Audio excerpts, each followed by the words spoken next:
UPSC ಫಲಿತಾಂಶ ಪ್ರಕಟಗೊಂಡಿದೆ. ಈ ಬಾರಿ ಕರ್ನಾಟಕದ ವಿದ್ಯಾರ್ಥಿಗಳು ದೊಡ್ಡ ಮಟ್ಟದ ಸಾಧನೆಯನ್ನು ಮಾಡಿದ್ದಾರೆ. ವಿಶೇಷವಾಗಿ ಧಾರವಾಡ ಜಿಲ್ಲೆಯ ಯುವತಿಯರು ಈ ಬಾರಿ ರಾಜ್ಯದಲ್ಲೇ ಪ್ರಥಮವಾದಂಥ ರ್ಯಾಂಕ್ಗಳನ್ನು ಗಳಿಸಿದ್ದಾರೆ. ಒಟ್ಟು 3 ಫಲಿತಾಂಶಗಳು ಧಾರವಾಡ ಜಿಲ್ಲೆಗೆ ದಕ್ಕಿರುವಂಥದ್ದು. ಅದರಲ್ಲಿ ಕೃಪಾ ಜೈನ್ 440ನೇ ರ್ಯಾಂಕ್ ಗಳಿಸಿರುವಂಥದ್ದು. ಹುಬ್ಬಳ್ಳಿಯ ನಿವಾಸಿ. ಅವ್ರನ್ನ ಮಾತನಾಡ್ಸೋಣ.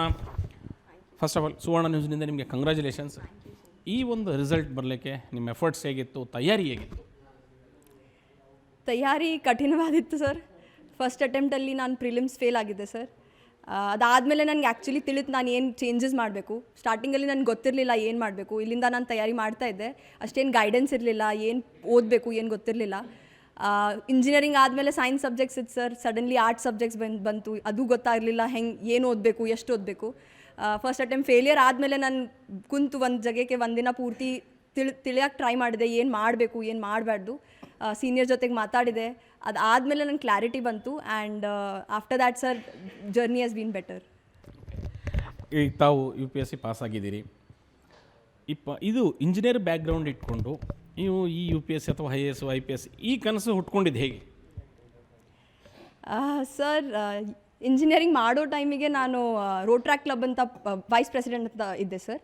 ಅಲ್ಲಿ ಲೀಡರ್ಶಿಪ್ ಪೊಸಿಷನ್ಸಲ್ಲಿ ನಾವು ಸ್ಕೂಲಿಗೆ ಹೋಗಿ ಮಕ್ಳಿಗೆ ಕಲಿಸೋದು, ಪೌರಕರ್ಮಿಕಾಸ್ ಅವರೆಲ್ಲ ಸರ್ವೆ ಮಾಡೋದು, ಅವ್ರಿಗೆ ಏನು ಪ್ರಾಬ್ಲಮ್ಸ್ ಇದೆ, ಅಲ್ಲಿ ಕಮ್ಯುನಿಟಿಗೆ ಹೋಗಿ ಬೇರೆ ಎಲ್ಲ ಇವೆಂಟ್ಸ್ ಮಾಡೋದು. ಅಲ್ಲಿ ನನಗೆ ಗೊತ್ತಾಯಿತು ಆ್ಯಕ್ಚುಲಿ ಭಾಳಷ್ಟಿದೆ. ನಾನು ನೋಡಿರಲಿಲ್ಲ ಸರ್ ಮುಂಚೆ.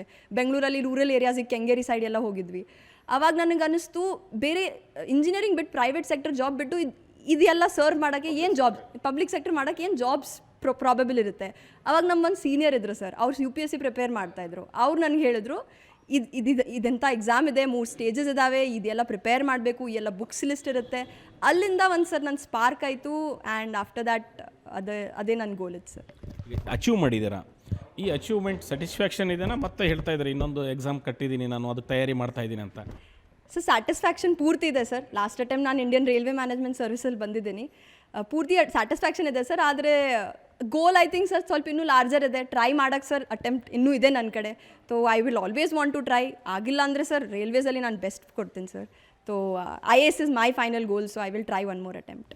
ಓಕೆ.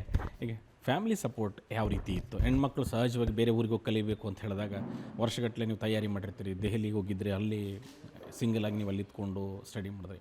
ಕೋಪ್ರೇಷನ್ ಯಾವ ರೀತಿ? ಸರ್ ಐ ಥಿಂಕ್ ನಾನು UPSC ಕ್ಲಿಯರ್ ಮಾಡೋದು 50%, ಮೋರ್ ದೆನ್ 50% ನನ್ನ ಫ್ಯಾಮ್ಲಿ ಇದೆ ಸರ್. ಆನೆಸ್ಟ್ಲಿ ಸ್ವಲ್ಪ ದಿನ ಹಿಂಗೂ ಇರ್ತೈತಿ. ನಾನು ಅಳ್ತಾ ಇದ್ದೆ, ನನಗೆ ಆಗಲ್ಲ, ನಾನು ಮಾಡೋಕ್ಕಾಗಲ್ಲ. ಫಸ್ಟ್ ಅಟೆಂಪ್ಟ್ ಫೇಲ್ ಆದಮೇಲೆ ನಾನು ಎಲ್ಲಿ ಹುಬ್ಳಿಯಿಂದ ನಾನು ಕ್ಲಿಯರ್ ಮಾಡ್ತೀನಿ, ಅವರೆಲ್ಲರೂ ದಿಲ್ಲಿ ಅವ್ರು ಎಷ್ಟು ಜೋರು ಮಾಡ್ತಾರೆ ಪ್ರಿಪ್ರೇಷನ್. ಆದರೆ ನನ್ನ ಫ್ಯಾಮ್ಲಿ ಪೂರ್ತಿ ಟೈಮ್ ಇವತ್ತು ತಾನೇ ನೀನು ಮಾಡಬಹುದು ಅಷ್ಟೇ ಹೇಳಬೇಕು. ಬೆಳಿಗ್ಗೆ ಎದ್ದು ನಮ್ಮಮ್ಮ ಎವ್ರಿ ಡೇ ಹೇಳ್ತಾರೆ, ನೀನು ಮಾಡಬಹುದು, ನೀನು ಮಾಡ್ತೀಯಾ, you are made to do something big. That I think is a major support for me. ಇಲ್ಲಿ ಅವ್ರ ಅಜ್ಜ ಇದ್ದಾರೆ. ಕನ್ನಡ ಜೊತೆ ಭಾಳ ನಂಟಿರುವಂಥವ್ರು, ಕನ್ನಡ ಸಾಹಿತ್ಯ ಪರಿಷತ್ತಿನ ಜೊತೆಗೆ ನಂಟಿರುವಂಥವ್ರು. ಸಾಕಷ್ಟು ಅವ್ರದ್ದು ಕೂಡ ಸ್ಫೂರ್ತಿ ಇದೆ. ಸರ್, ಮೊಮ್ಮಗಳ ಸಾಧನೆ ಬಗ್ಗೆ ಏನು ಹೇಳ್ತೀವಿ?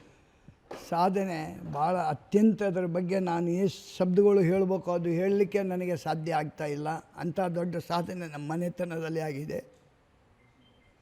ಸರ್, ಸಾಮಾನ್ಯವಾಗಿ ಮರವಡಿಗಳು, ಜೈನರು ಅಂದರೆ ಹಿಂದಿ ಜಾಸ್ತಿ ಇನ್ಫ್ಲುಯೆನ್ಸ್, ಕನ್ನಡ ತುಂಬ ಕಡಿಮೆ. ಏನು ಸರ್ ಇಡೀ ಮನೆಯಲ್ಲಿ ಕನ್ನಡ ಅಷ್ಟು ಅದ್ಭುತವಾಗಿ ಮಾತನಾಡ್ತಿರಲ್ಲ? ಏನೋ ಕನ್ನಡದ ಬಗ್ಗೆ ಅಷ್ಟು ಪ್ರೀತಿ ಇದೆ. ಕನ್ನಡ ಅಂದರೆ ಕನ್ನಡಿಗರು ವಿಶಾಲ ಹೃದಯಗಳು. ಅವರ ಒಂದು ಸ್ವಭಾವ ವಿಶಾಲ ಹೃದಯ ಏನಿದೆ ಅಲ್ಲ, ಅದು ನಮ್ಮನ್ನು ಭಾಳ ಆಕರ್ಷಣೆ ಮಾಡಿದೆ.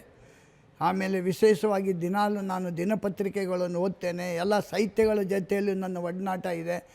ಇದರಿಂದ ನನಗೆ ಕನ್ನಡದ ಬಗ್ಗೆ ಅಷ್ಟು ಅಭಿಮಾನ ಇದೆ. ಜೊತೆಗೆ ಅವ್ರ ತಾಯಿಯವರಿದ್ದಾರೆ, ಮಾತನಾಡಿಸ್ತಾನೆ. ಮೇಡಮ್ ಬನ್ನಿ ಸ್ವಲ್ಪ. ಮೇಡಮ್, ಮಗಳ ಅಚೀವ್ಮೆಂಟ್ ಬಗ್ಗೆ ಶಾರ್ಟಾಗಿ ಹೇಳೋದು ಏನು? ಅವಳು ಚಿಕ್ಕವಳಿಂದ ಎಜುಕೇಷನಲ್ಲಂತೂ ತುಂಬ ಅಂದರೆ ತುಂಬ ಜಾಣೆ ಇದ್ಲು. ಸ್ಕೂಲಲ್ಲಿ ಫಸ್ಟೇ ಬರ್ತಾಯಿದ್ಲು. 10th 10 ಗ್ರೇಡ್ಸ್ ಬಂದಿತ್ತು ಅವಳಿಗೆ. ಸೆಕೆಂಡ್ ಇಯರಲ್ಲಿ ಡಿಸ್ಟ್ರಿಕ್ಟ್ ಟಾಪ್ ಮಾಡಿದ್ಲು. ಅವಳಲ್ಲಿ ಅಷ್ಟು ಕೆಪಬಿಲಿಟಿ ಇತ್ತು. ಆಮೇಲೆ ಇಂಜಿನಿಯರಿಂಗ್ ಮಾಡಿದ್ಲು. ಮನೇಲೆಲ್ಲ ಸ್ವಲ್ಪ ಮದುವೆ ಏಜ್ ಆಯಿತು, ಮದುವೆ ಮಾಡಬೇಕಂತ ತಯಾರಿ. ಆದರೆ ಅವಳಂದ್ಲು ಇಲ್ಲ, ನನಗೆ ಇಷ್ಟು ಬೇಗ ಬೇಡ, UPSC ಮಾಡಬೇಕು. ನಾವೆಲ್ಲರೂ ಸಪೋರ್ಟ್ ಮಾಡಿದ್ವಿ. Okay, you do whatever you want. ಬೇರೆ ಇಂಜಿನಿಯರಿಂಗ್ ಓದಿಸಿದ್ದೀರಿ, ಒಳ್ಳೆ ಲಕ್ಷಾಂತರ ರೂಪಾಯಿ ಸ್ಯಾಲ್ರಿ ಕೆಲಸಗಳಿತ್ತು. ಈ ಪಬ್ಲಿಕ್ ಸೆಕ್ಟ್ರಿಗೆ ಬರಬೇಕು ಅಂದಾಗ ನೀವೇನಾರ ಬೇಡ ಅಂದ್ರೆ ಮನೆಗೆ? ಅವಳಿಗೆ ತುಂಬ ಇಂಟ್ರೆಸ್ಟ್ ಇತ್ತು. ಅವಳಿಗೆ ಮೊದಲಿಂದನೂ ಸೋಷಿಯಲಲ್ಲಿ ಬಡವ್ರನ್ನ ನೋಡಿದರೆ ಅವಳಿಗೆ ತುಂಬ ಅವ್ರಿಗೇನು ಮಾಡಬೇಕು, ನಾನು ನನ್ನ ಸಮಾಜದಲ್ಲಿ ಏನಾದರೂ ಒಳ್ಳೆ ಮಾಡಬೇಕಂದ್ರೆ ಇದು ನನಗೆ ಪೋಸ್ಟ್ ಸಿಕ್ತಂದರೆ ನಾನು ನನ್ನ ಕೈಯಿಂದ ಏನಾದರೂ ಮಾಡ್ಬೋದು.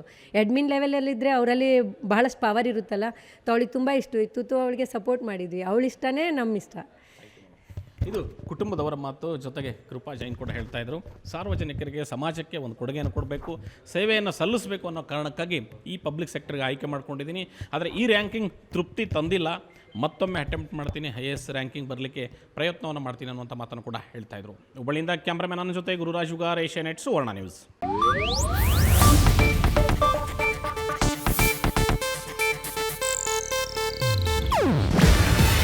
ಇದು ಏಷ್ಯಾನೆಟ್ ನ್ಯೂಸ್ ನೆಟ್ವರ್ಕ್ ಪ್ರಸ್ತುತಿ. ನೀವು ನೋಡ್ತಿದ್ದೀರಾ ಏಷ್ಯಾನೆಟ್ ಸುವರ್ಣ ನ್ಯೂಸ್.